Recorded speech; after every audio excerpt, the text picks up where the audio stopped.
Hello everyone, welcome to the Gomti on point. ये general Hindi की मैंने क्लासेस शुरू करी हुई है, जिसमें मैं आपको अब तक के संज्ञा, संधि, वर्ण सब चीज़ें करवा चुकी हूँ। और अगर आप किसी भी लेवल के प्रिपेयर कर रहे हैं, चाहे वो टीचिंग एग्ज़ाम्स हो या फिर नॉन टीचिंग एग्ज़ाम्स, ये वीडियो आप सबके लिए हेल्पफुल रहेगी। चाहे आप KVS के लिए प्रिपेयर करें, HTET के लिए, CTET के लिए, CET के लिए, EMRS के लिए या NVS के लिए आप प्रिपेयर कर रहे हैं, तो आपको पता ही होगा कि वहाँ पे जनरल हिंदी का सेक्शन पूछा ही जाता है। और ये वीडियो आपके लिए हेल्पफुल रहेगी। टू द पॉइंट बनाई है मैंने, कुछ भी इसमें आलतू फालतू नहीं है कि ये सब चीज़ें भी हम लोग पढ़ लेंगे। नॉलेज गेन नहीं करनी है, हमने पेपर एग्ज़ाम को क्रैक करना है, ठीक है। इस वजह से मैंने ये वीडियोज़ बनाई और मेरे खुद हैंड रिटन नोट्स हैं। मैंने खुद इस चीज़ की तैयारी करी है और वही चीज़ मैं आपको पढ़ा रही हूँ आगे। आज का टॉपिक है हमारे पास कारक, जिसको आप बोलते हो संज्ञा के विकार, ठीक है। और मैं इंग्लिश में क्या बोलते हैं वो भी लिख रखा है हमने। तो संज्ञा के विकार यानी कि कारक, ये भी आपसे बहुत बार पूछा जाता है कि इसमें कौन सा कारक है, इसमें कौन सी विभक्ति छुपी हुई है, वो सब चीज़ें पूछी जाएंगी। अच्छा, अगर मैं इसके कारक की डेफिनेशन की बात करूँ कि कारक होते क्या हैं, संज्ञा या सर्वनाम। मैं आपको बता चुकी हूँ संज्ञा क्या होता है, सर्वनाम भी क्या होता है। संज्ञा यानी कि नाउन, सर्वनाम यानी कि प्रोनाउन। मेरी पिछली वीडियोस के अंदर सब कुछ कवर है। अगर आपने अभी तक नहीं देखा है तो प्लीज़ आप जाके देखिए उसे। मैंने पूरी एक सीरीज़ में लगा रखी है सारी की सारी, और प्लेलिस्ट बनी हुई है इसकी। तो संज्ञा सर्वनाम का वह रूप जो क्रिया से संबंध बताए। किससे संबंध बताएगा? क्रिया से। संज्ञा या सर्वनाम का वह रूप जो क्रिया से संबंध बताए, उसे हम क्या बोलेंगे? कारक, ठीक है। इसके ऊपर वाली डेफिनेशन में पढ़ लेते हैं एक बार। संज्ञा या सर्वनाम के जिस रूप से वाक्य के किसी दूसरे शब्द के साथ, यानी कि संज्ञा सर्वनाम तो है ही उस वाक्य के अंदर, उससे जो दूसरे वाक्य शब्द वहाँ पे मेंशन किए गए हैं उस सेंटेंस के अंदर, उसका संबंध बताया जाए, उसे क्या बोलते हैं? कारक कहलाते हैं। आपको ऐसे समझ में आएगा। देखो, कारक कितने प्रकार के होते हैं भी पूछ लिया जाता है। कारक आपके 8 प्रकार के होते हैं, ठीक है। ये है आपके कारक और ये है आपकी विभक्ति कि कैसे पहचाना जाए उनको। देखो, कर्ता, काम को करने वाला बंदा, ठीक है, काम को करने वाला इंसान। तो कर्ता ने, जैसे राम ने रावण को मारा, तो यहाँ पे काम कौन कर रहा है? राम ने रावण को मारा, ठीक है। राम ने खाना खाया, तो कौन खाना खाने वाला है? यहाँ पे राम है, तो काम कौन कर रहा है? राम कर रहा है। तो ने क्या, उसकी विभक्ति है। तो यहाँ से मुझे पता चल रहा है कि ये कौन सा कारक है, इसके अंदर कर्ता कारक है, ठीक है। उसके बाद आपके पास नेक्स्ट कर्म, यानी कि क्रिया के काम का जिसके ऊपर प्रभाव पड़े उसे हम बोलेंगे कर्म, ठीक है। तो कर्म को आपको ऐसे याद करना पड़ेगा, इसकी और कोई ट्रिक व्रिक नहीं है। कभी सोचो कि कोई ट्रिक है, एक दो बारी आप रीड करोगे ना, आपके दिमाग में ऑटोमेटिकली छप जाएगा ये। कर्ता ने कर्म को करण से, के द्वारा या फिर के साथ, संप्रदान के लिए, आपादान से, यानी कि पृथक होने के अर्थ में, यानी कि अलगाव के अर्थ में। जब अलग, जैसे पेड़ से पत्ते गिरते हैं, तो पेड़ से पत्ते गिर रहे हैं ना वो, तो वो अलग हो रहे हैं पत्ते पेड़ से, तो अलगाव की फॉर्म में आ जाएगा ये, यानी कि पृथक हो रहे हैं, अलग हो रहे हैं। संबंध का, के की, रारे री, नाने नी। अधिकरण में, पर या फिर के ऊपर। संबोधन, हे, अरे, ठीक है ना। तो ये सारा एक्सक्लेमेशन साइन जहाँ पे आ जाएगा, ये बहुत ईजी होता है पहचाना संबोधन वाला। जहाँ पे एक्सक्लेमेशन साइन आ जाएगा वहाँ पे आप बता देना कि ये संबोधन कारक होता है, ठीक है। कर्ता ने, काम को करने वाला इंसान। कर्म को, जैसे कि जिस चीज़ के ऊपर उसका प्रभाव पड़ रहा है। मैंने बोला ना अभी, राम ने रावण को मारा, तो यहाँ पे काम करने वाला कौन है? राम, ठीक है। यहाँ पे काम करने वाला कौन था? राम। तो वो क्या हो जाएगा? आपका कर्ता कारक। लेकिन जिसको मारा, किसको? रावण को, तो ये को आ गया यहाँ पे, ये क्या बन जाएगी? आपकी कर्म कारक, ठीक है, क्योंकि इसकी विभक्ति लगी हुई है को। चलिए, और करण क्या होता है? जिसकी मदद से कार्य को किया जाए, ठीक है ना। जिसकी मदद से कार्य को किया जाए उसे हम बोलते हैं हम करण कारक, यानी कि माध्यम जो बनता है, मीडियम जो बनेगा उस चीज़ को करने का। तभी यहाँ पे बोला गया से, के द्वारा और के साथ, ठीक है। अब मैं आपको दोनों ना, दो कारक आपको मैं इकट्ठे करवाने वाली हूँ, कर्ता कारक और कर्म कारक। आपको एग्जाम्पल में ना दोनों कारक मिल जाएंगे इस वजह से। तो कर्ता कारक यानी कि संज्ञा ने कर्म कारक को, जैसे कि मैंने यहाँ पे एग्जाम्पल लिया, राम ने रावण को मारा। राम ने, काम को करने वाला कौन है भैया? राम है, तो कर्ता कारक हो जाएगा इसके अंदर। तो रावण को पूछे इसके अंदर कौन सी कारक पाया जा रहा है, तो आप बोलोगे कर्म कारक है, क्योंकि इसके ऊपर प्रभाव पड़ रहा है, ठीक है। चलिए, अब है छात्रों ने पुस्तक पढ़ी। छात्रों ने पुस्तक पढ़ी, छात्रों ने, ये तो काम कर रहे हैं, काम कौन कर रहे हैं? छात्र कर रहे हैं, तो आपके कर्ता कारक हो जाएगा। पुस्तक पढ़ी, अब बोलोगे यहाँ पे इसके साथ में को तो लिखा नहीं हुआ है, तो फिर हम इसको थोड़ी बोलेंगे कि कर्म कारक है। नहीं भैया, कई बार ना छुपी हुई विभक्ति भी होती है। अगर आप इसके अंदर ये जो विभक्तियां हैं आप लगा लगा के देखोगे तो पता चल जाएगा कि इसमें कौन सा कारक है। पूछा जाएगा ऐसे भी कि छात्रों ने पुस्तक पढ़ी, पुस्तक के अंदर कौन सा कारक पाया जाता है, तो आप ऐसे लगा के देखें ना, छात्रों ने पुस्तक को पढ़ा या पुस्तक को पढ़ा, ठीक है, तो को आ जाएगा तो वहाँ पे कर्म कारक बन जाएगा, ठीक है, यहाँ पे कर्म कारक आ जाएगा। तो छुपी हुई विभक्ति भी होती है कई बार। मुझसे यह काम करवाओ, मुझसे, तो मुझसे काम को करने वाला कौन है, कर्ता। यह काम करवाओ, काम को करवाओ, तो कर्म कारक बन जाएगा, छुपी हुई विभक्ति आ जाएगी वापस से। माता ने बेटे को सेब काट कर खिलाया, माता ने बेटे को सेब काट कर खिलाया, तो माता ने कर्ता कारक, बेटे को कर्म कारक। अब बोलोगे सेब के अंदर कौन सा कारक होता है, सेब को, अगर मैं यहाँ पे को लगा दूं तो बनने गई विभक्ति इसके अंदर आ गई है, ठीक है। तो सेब को काट कर खिलाया, कुछ अटपटा तो लग नहीं रहा सेंटेंस, बिल्कुल सही फिट बैठ रहा है। तो यहाँ पे सेब के अंदर कौन सी हो जाएगी, यहाँ पे ये कर्म कारक। आई होप आपको कर्ता और कर्म दोनों के दोनों क्लियर हुए होंगे। अब देखो, राम ने रावण को मारा, अब तक तो यही चल रहा था सेंटेंस। अब मैं बोल रही हूँ राम ने रावण को तीर से मारा। तो मैंने बोला था अभी आपको कि जो मीडियम बने, जो माध्यम बनेगा उस काम को करने का, उसे हम क्या बोलेंगे, कर्ण कारक, ठीक है। तो राम ने, कर्ता ने, काम को करने वाला, रावण को जिसके ऊपर प्रभाव पड़ रहा है उस कर्म का, तो कर्म कारक। तीर से, किससे मारा, तीर से, तो कर्ण कारक आ जाएगा, तो ये भी माध्यम बन रहा है उस चीज का। नेक्स्ट आपके पास, रमेश ने सुरेश को पीटा, रमेश ने सुरेश को पीटा, तो रमेश ने, कर्ता ने, सुरेश को, कर्म को, ठीक है। अगर मैं बोलूँ पीटा, डंडे से पीटा, तो यहाँ पे अगर मैं बोलती हूँ डंडे से पीटा, तो डंडे से क्या हो जाएगा आपका, कर्ण कारक, ठीक है। तुमने धोबी को कपड़े दिए, तुमने, तुमने, कर्ता ने, धोबी को, कर्म को, कपड़े दिए, ठीक है। राम ने शाम को 50,000 रुपये दिए, राम ने, कर्ता ने, शाम के अंदर कौन सी आ जाएगा आपका कारक, को, कर्म कारक, 50,000 रुपये दिए। नेक्स्ट आपके पास, अच्छा एक ना चीज़ अपवाद है, कई बार बच्चे कन्फ्यूज जाते हैं कि कुछ सेंटेंसेस के अंदर जैसे हमने बोला कुछ वार वगैरह आ जाए, यानी कि दिन आ जाए, दिन दिवस वार, याद होगा आपको प्रायवाची तो इतने, है ना, कहीं पे भी दिन वगैरह लिखा जाए ना, उसके अंदर पूछ लिया जाता है कि इसमें कौन सा कारक पाया जाता है, तो उसमें कौन सा होता है, कर्म कारक, कर्म कारक पाया जाएगा, ठीक है। यहाँ पे मैंने कुछ एक्सेप्शंस लिख रखे हैं, कुछ अपवाद, कि वहाँ पे कर्म कारक होता ही होता है। जैसे कि कहीं पे भी आपको सेंटेंस में लिखा आ जाए की और, तीन और, चारों ओर, दोनों तरफ, तो वहाँ पे कर्म कारक लगेगा। अगर आप आ जाए वार, ठीक है ना, यानी कि कोई भी दिन विन का नाम आ जाए, तिथि आ जाए, ठीक है, कोई तिथि बताने के संबंध में, तो वहाँ पे भी क्या लगेगा आपका, कर्म कारक लगेगा। तो ये तो आप स्टार मार्क कर लेना अपनी नोटबुक के अंदर।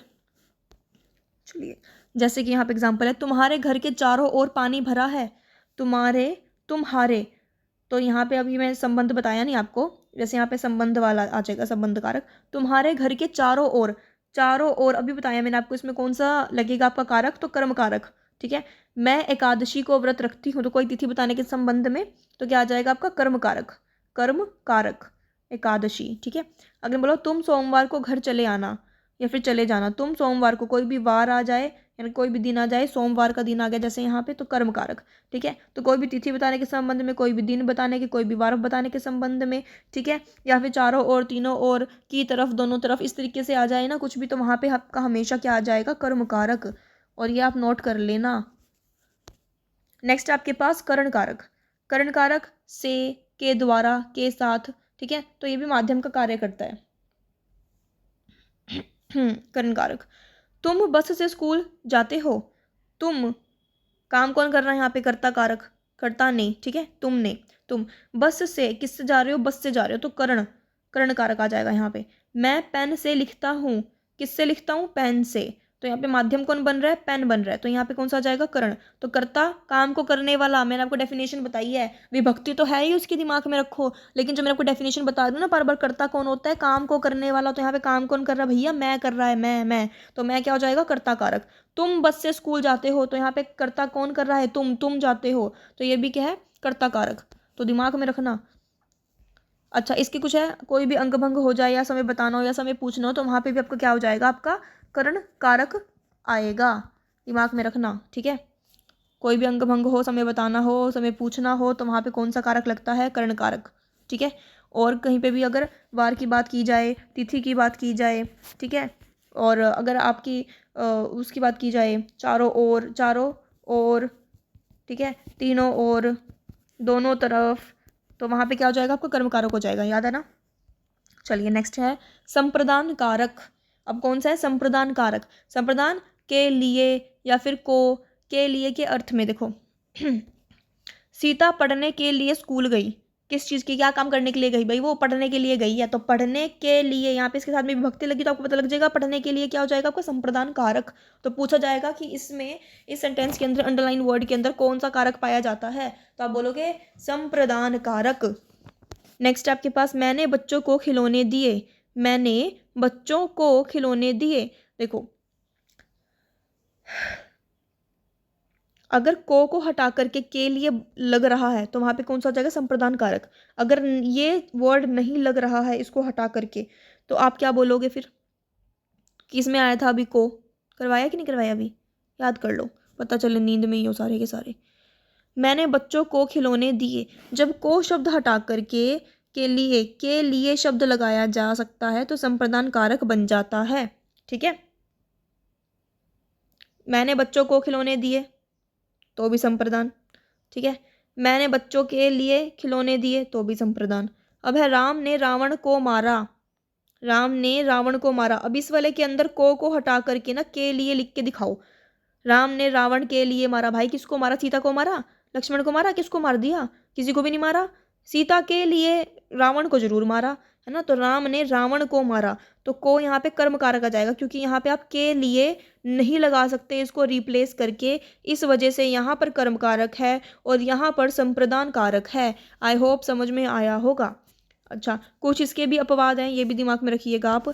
कोई वस्तु सदा के लिए दान दी जाए, ठीक है, कोई वस्तु सदा के लिए दान दी जाए तो वो किस में आ जाएगी आपके संप्रदान के अंदर। ठीक है, रमेश ने भिखारियों को कंबल दिए, तो ये तो नहीं है एक बार भिखारियों को कंबल दे के वापस ले लेगा वो, है कि ना भाई ले फोटो खिंचवा ली चल बस अब दे दे कंबल वापस, ऐसा तो कुछ नहीं है। तो भिखारियों को या फिर भिखारियों के लिए लग सकता है ना यहाँ पे के लिए भी, तो क्या बन जाएगा आपका संप्रदान कारक। रमेश ने धोबी को कपड़े दिए, रमेश ने धोबी को कपड़े दिए। अब को हटा करके यहाँ पे के लिए लगा के दिखाओ, रमेश ने धोबी के लिए कपड़े दिए। धोबी के लिए कपड़े क्यों देगा भाई, उसने तो अपने कपड़े धोने के लिए दिए हैं। तो यहाँ पे हमेशा कर्म कारक आएगा। तो ऐसे लगा लगा के देखना, रिप्लेस करके देखना आप को रिप्लेस करके देखना के लिए। ठीक है ना। राम भिखारी को घर से भगा दो। अब यहाँ पे बोल रहा है राम भिखारी को घर से भगा दो, राम ने भिखारी को घर से भगा दिया, ऐसे भी तो हो सकता है। तो यहाँ पे छुपी विभक्ति आई नहीं, तो राम ने यानी कि कर्ता ने भिखारी को, भिखारी के लिए घर से भगा दिया, किसको भगा दिया, के लिए तो नहीं आ सकता यहाँ पे, तो यहाँ पे क्या आ जाएगा कर्म को। तो घर से भगा दिया यानी कि अपादान आ जाएगा। यहाँ पे मैंने बोला था ना अलगाव के फॉर्म में पृथक कर देता है, अलग कर देता है, सेपरेट कर देना। ठीक है, तो वो आ जाता है आपका आपादान में। और नेक्स्ट आपका कारक भी यही है आपादान कारक। चलिए, आपादान कारक यानी कि सेपरेट कर देना किसी चीज़ को, से अलगाव के अर्थ में। पेड़ से पत्ते गिरते हैं, तो पेड़ से सेपरेट हो रही है ना सारी की सारी लीव्स उसकी, तो पेड़ से पत्ते गिरते हैं, तो से यहाँ पे विभक्ति है किसकी, आपादान कारक की। तो यहाँ पे आपको अंडरलाइन वर्ड जो है इसमें कौन सा कारक पता चल रहा है, आपादान कारक। हिमालय से गंगा निकलती है, हिमालय से गंगा निकलती है भैया, इसके अंदर आप बहुत बार ये क्वेश्चन पूछ लिया जाता है और बच्चे कन्फ्यूज हो जाते हैं। ठीक है, बच्चों को लगता है कि इसमें तो आपादान कारक आएगा ही नहीं, जबकि इसके अंदर आपादान कारक ही आएगा।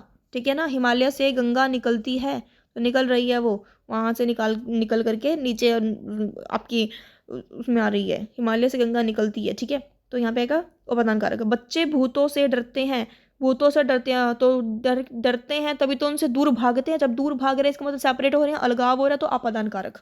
ठीक है, ये तो नहीं है भूत देख लिया और उसके चिपट गए बस, आधा जप्पी जप्पी पा रहे हैं।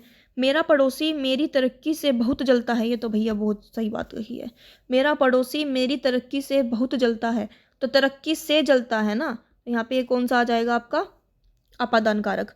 दिल्ली कानपुर से दूर है या फिर दिल्ली देहरादून से दूर है। ठीक है, तो दूर है, इससे भी पता लग रहा है आपको कि आपादान कारक आ जाएगा, और यहाँ पे विभक्ति तो लगी गई है, तो आपादान।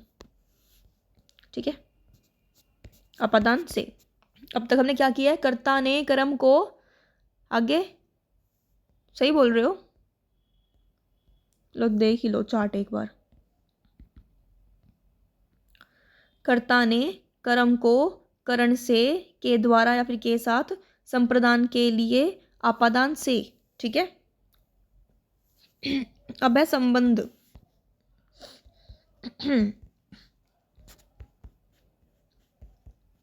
देखिए संबंध कारक, इसकी विभक्तियाँ कौन कौन सी होती हैं? का, के, की, रा, रे, री, ना, ने, नी। ठीक है, ये होती है संबंध कारक की। राम का बेटा पढ़ने में अच्छा है। किसका बेटा है भैया? राम का बेटा। यहाँ पे संबंध नहीं बता रहा क्या वो किसका बेटा है, वो बता रहा है राम का बेटा। यानी कि अब ये इन दोनों के बीच में संबंध कौन बता रहा है भैया? ये का बता रहा है। तो ये क्या हो जाएगा? संबंध कारक। पल्ले पड़ी। दूसरा कि आपके पास तुम्हारी किताब बहुत पुरानी है। तुम्हारी किताब बहुत पुरानी, अब किताब का संबंध किससे बता रहा है? तुमसे बता रहा है, तुम्हारी है वो किताब। ठीक है, तो रा रे रे भी करवाया नहीं था, तो रिया आगे नहीं गया यहाँ पे, तो एक हो जाएगा संबंध कारक। नेक्स्ट क्या है? रमेश पिछले 6 वर्षों से दिल्ली रह रहा है। पिछले 6 वर्षों से दिल्ली रह रहा है, तो यहाँ पे भी 6 वर्षों से में संबंध बता रहा है वो उसका। ठीक है, तो रमेश और दिल्ली। ओके, हमारा मकान पिछले काफ़ी समय से चू रहा है, यानी कि पानी टपक रहा है उसमें से। तो मकान काफ़ी समय से, तो ये काफ़ी समय हो गया। ठीक है, 6 वर्षों से हो गया, तो यहाँ पे क्या हो जाएगा? आपका संबंध कारक हो जाएगा, क्योंकि आपका संबंध बता रहा है। ठीक है, नेक्स्ट आपके पास अधिकरण। अधिकरण में, पर या फिर के ऊपर। किताब मेज पर रखी है, कहाँ पर रखी है? मेज पर, तो पर आ गया, अधिकरण आ जाएगा। तुम्हारे घर में कौन कौन रहता है? तुम्हारे घर में घर में, तो संबंध। देखो तुम्हारे पूछ रहा है तो संबंध आ जाएगा, घर में पूछ रहा है तो अधिकरण आ जाएगा। स्कूटर की चाबी टीवी के ऊपर रखी है, तो के ऊपर भी आ गया यहाँ पे, तो अधिकरण। ये आपको याद करनी पड़ेगी विभक्तियाँ, और कोई आपके पास ऑप्शन नहीं है। 2-4 बार आप इसको रीड करोगे दिमाग में आ जाएंगी। स्कूटर की चाबी टीवी के ऊपर रखी है। ठीक है, किसकी चाबी? स्कूटर की, तो संबंध बता रहा है। अब है संबोधन। संबोधन कारक हे, अरे, ओ, जहाँ पे एक्सक्लेमेशन मार्क आ जाए। ठीक है, और हिंदी में बोलते हैं विस्मय आदि चिन्ह। राइट। ओह, तुम यहाँ कैसे आ गए? तो यहाँ पे एक्सक्लेमेशन मार्क आ गया, तो बताओ इस अंडरलाइन वर्ड के अंदर कौन सा कारक है? संबोधन कारक है। अरे वहाँ, तुम पास हो गए। अरे वह, एक मिनट, अरे तुम पास हो गए, तो यहाँ पे ये जो वाला हो जाएगा, जहाँ पे एक्सक्लेमेशन साइन लगा हुआ है, विस्मय आदि का चिन्ह लगा हुआ है, तो ये किसका बताएगा आपको? संबोधन कारक। ये तो बहुत आसान है। ठीक है, तो अभी तक हमने क्या किया है? यहाँ पे सारे के सारे कारक देख लिए कि कौन कौन से होते हैं। 8 प्रकार के कारक होते हैं, और उनकी विभक्तियाँ भी देख ली। कुछ छुपी हुई विभक्ति भी होती है, कईयों के अपवाद भी होते हैं। ठीक है, वो सब चीज़ें मैंने आपको करवा चुकी हूँ। अब आपकी बारी है रिवीजन करना और बार बार इस वीडियो को देखना, ताकि कोई भी डाउट हो तो आपका क्लियर हो जाए। फिर भी कोई डाउट रह जाता है तो आप कमेंट सेक्शन के अंदर मुझे बता सकते हो।